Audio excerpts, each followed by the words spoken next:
Good evening. This is Tuesday, October 17th, 21 days until the 2006 midterm elections. History does not play well at this White House. Expressionless faces would probably greet references to how John Adams ended his political career by insisting he needed the Alien and Sedition Acts to silence his critics in the newspapers, or how Franklin D. Roosevelt's executive order to seize Japanese Americans during World War II necessitated a formal presidential apology 8 presidents later. But even so, somebody probably should have told President Bush that today was the exact 135th anniversary, to the day, that President Grant suspended habeas corpus in much of South Carolina for the noble and urgent purpose of dispersing the Ku Klux Klan and making sure the freed slaves had all their voting rights, neither of which has yet truly occurred. Your principal defense against imprisonment without charge and trial without defense thrown away for no good reason. Then and now. Our fifth story on the countdown. President Bush, happy habeas corpus day. First thing this morning, the president signed into law the Military Commissions Act of 2006, which does away with habeas corpus, the right of suspected terrorists or anybody else to know why they have been imprisoned, provided the president does not think it should apply to you and declares you an enemy combatant. Further, the bill allows the CIA to continue using interrogation techniques so long as they do not cause what is deemed, quote, serious physical or mental pain. And it lets the president to ostensibly pick and choose which parts of the Geneva Convention to obey. Though to hear him describe this repudiation of the freedoms for which all our soldiers have died, is a good thing. This bill spells out specific, recognizable offenses that would be considered crimes in the handling of detainees, so that our men and women who question captured terrorists can perform their duties to the fullest extent of the law. And this bill complies with both the spirit and the letter of our international obligations. Leading Democrats view it differently. Senator Ted Kennedy calling this seriously flawed. Senator Patrick Leahy saying it's, quote, a sad day when the rubber-stamped Congress undercuts our freedoms. And Senator Russ Feingold adding that we will look back on this day as a stain on our nation's history.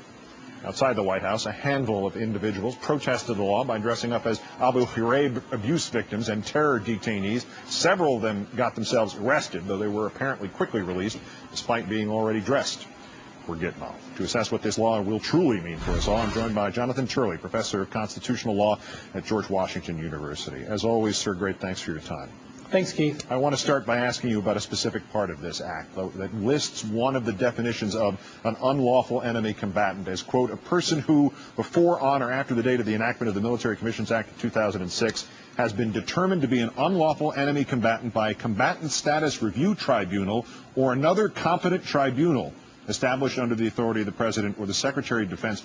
Does that not basically mean that if Mr. Bush or Mr. Rumsfeld say so, anybody in this country, citizen or not, innocent or not, can end up being an unlawful enemy combatant? It certainly does. In fact, later on, it says that if you even give material support to an organization that the president deems is connected to one of these groups, you too can be an enemy combatant. And the fact that he appoints this tribunal is meaningless. You know, standing behind him at the signing ceremony was his attorney general, who signed a memo that said that you could torture people, that you could do harm to them to the point of organ failure or death. So if he appoints someone like that to be attorney general, you can imagine who he's going to be putting on this board. Does this mean that under this law, ultimately the only thing keeping you, I, or the viewer out of Gitmo is the sanity and honesty of the President of the United States? It does, and it's a huge sea change for our democracy. The framers created a system where we did not have to rely on the good graces or good mood of the president. In fact, Madison said that he created a system essentially to be run by devils, where they could not do harm because we didn't rely on their good motivations. Now we must, and people have no idea how significant this is, what really a time of shame this is for the American system. What the Congress did and what the president signed today essentially revokes over 200 years of American principles and values. It couldn't be more significant. And the strange thing is we've become sort of constitutional couch potatoes. I mean, the Congress just gave the president despotic powers. And you could hear the yawn across the country as people turned to, Dancing with the Stars. I mean, it's otherworldly. Is there one defense against this, the legal challenges against particularly the suspension or elimination of habeas corpus from the equation, and where do they stand and how likely are they to overturn this action today? Well, you know what? I think people are fooling themselves if they believe that the courts will once again stop this president from taking almost absolute power. It basically comes down to a single vote on the Supreme Court, Justice Kennedy. And he indicated that if Congress gave the president these types of powers, that he might go along. And so we may have in this country some type of uber president, some absolute ruler, and it'll be up to him who gets put away as an enemy combatant, held without trial. It's something that no one thought, certainly I didn't think, was possible in the United States.